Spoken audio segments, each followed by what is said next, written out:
Today we're going to talk about monetization on the audio streams and how that works and what does that mean to you and your listening experience.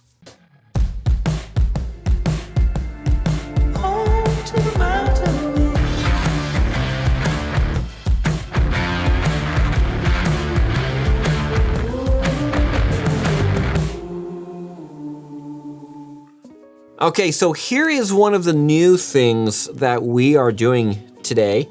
Well, today, right now at the station, is that we're moving into this realm of being able to monetize our digital platforms. And by that, I mean that we are working on, okay, so let me back up.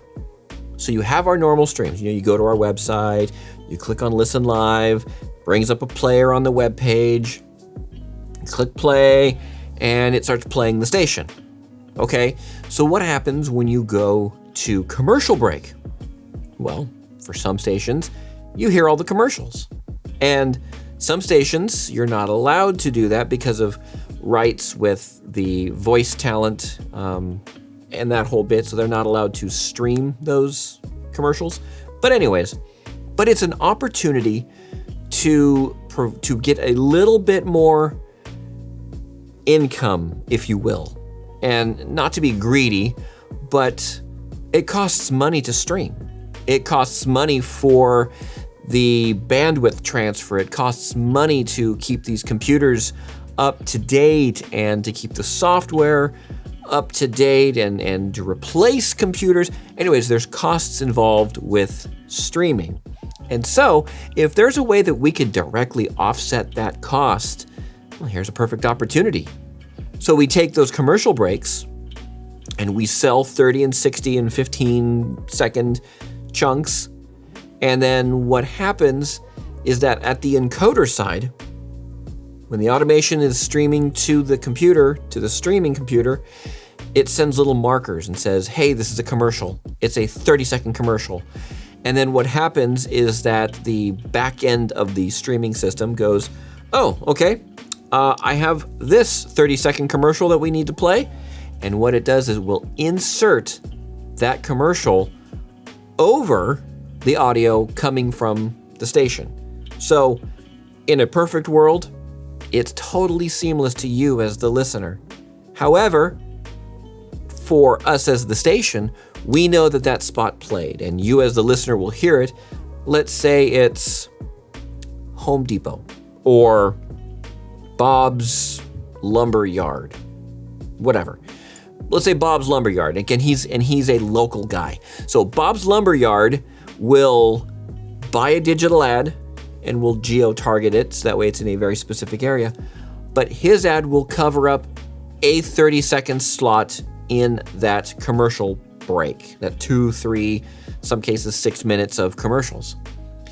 And so Bob will pay us a much smaller rate than being on the air, but it's a little bit of income that gets to come in, and it's a little bit of income that comes in to help pay for streaming and bandwidth and all those other things I just talked about.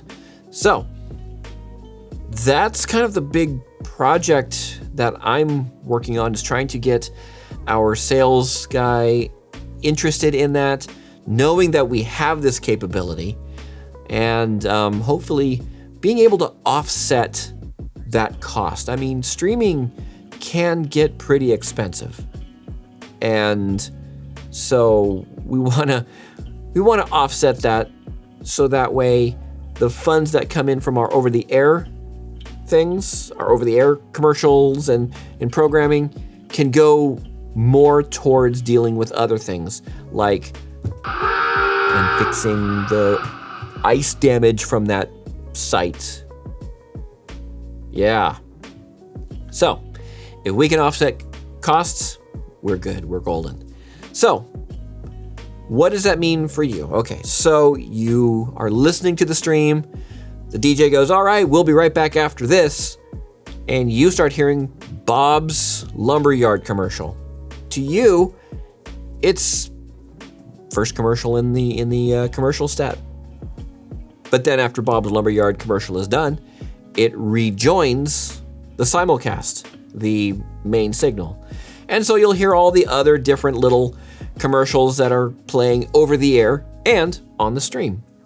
Some stations have it set up where they cover the entire commercial break completely. And we call that a stop set in radio, but they cover the entire commercial break. So you don't hear any of the commercials that are playing over the air. There's reasons for that, and that's for another video, for another time. So anyways, now the other cool thing, if you will, is podcast sponsorships. Now, if you listen to podcasts right now, so especially some of the more popular podcasts, you'll hear commercials. You'll hear, oh, this is so-and-so, the host of blah, blah, blah podcast, and I want to talk to you about such and such company, such and such web hosting company. So those ads aren't necessarily baked in to the file that you're downloading. The new technology for podcast delivery is actually streaming the podcast to your device, to your phone, to your tablet, to your computer. It's streaming it so it can grab those spots in real time and deliver it to you. From an advertiser and a content delivery perspective, that's way better, because now we can set targeted ads, we can set campaigns for shorter duration ad campaigns. If we were to bake it into the audio file, and it does happen, so if you're downloading the audio file for offline consumption, it does bake the audio into it. So that's why it takes just a little bit longer to download than if you didn't. So we're able to deliver spots, current spots, up-to-date spots, special campaigns, geo-targeted campaigns to podcasts as well. And now I mentioned geo-targeting. And geo-targeting is basically targeting listeners who are within a geographical area. We can target also based on operating system, phone device. In some cases, you could also do demographic information if that is collected, if that is part of it. We don't do that, but when you make a connection, we know what kind of device you're using, because that's part of the negotiation between your device and the server.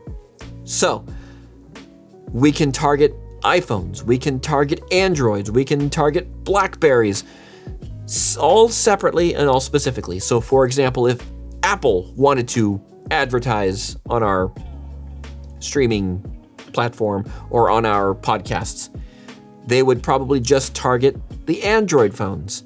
And so people who have Android phones would get that commercial, whereas people with iPhones would get the Samsung commercial promoting their Android phones. You see what I mean? So there's ways of being able to target just a little bit more these different markets. And we get a little bit more for specially targeting different markets. Now in this initial rollout, I don't expect us to do any real targeting unless it's a business, and then we'll go back to geo-targeting. So geo-targeting is that geographical area. Let's say Bob's Lumberyard. They're not going to deliver to Phoenix, Arizona. That's a little far for them to drive if they're based here in Orange County, California. So we could geo-target this down to the Los Angeles metropolitan area, if you will. And so Bob's Lumberyard commercial on the stream will only be heard if your device is in that local area. Or if, say, Bob has a cousin, Alan, and he has a lumberyard in Phoenix. Well, Orange County, California is a little far from Phoenix to deliver for Alan, so we would geo-target Alan's spot for the Phoenix area. It makes it a little bit easier, it increases our inventory a little bit, and it gives us a little bit more flexibility for being able to run advertising. And it also doesn't mean that you're going to hear ads the whole time. You know, you might be hearing promos, and promos kind of sound like ads, but a promo is, well, I guess technically a promo is an advertisement for the station and the other programs on the station. So I guess it is an ad. All right. Well, anyways, that's the quick little journey down monetization and doing targeted ad insertions. That's the term, ad insertions, onto streaming platforms, onto podcasting platforms. If you have questions, leave them down in the comments. I'll try to answer them best I can. And because I know in my little rambling speech here for however long this is, this little tech talk, I might not have made sense. I did have a lot of sugar today, way too much sugar than I should have had. And I realized that I am talking kind of fast and kind of all over. So anyways, if you enjoyed this video, give me a thumbs up. If you didn't, give me a thumbs down. Leave a comment. Give me a comment also if you have other suggestions and ideas for content that you would like me to cover. And with that, we will see you next time. Stay safe, stay healthy.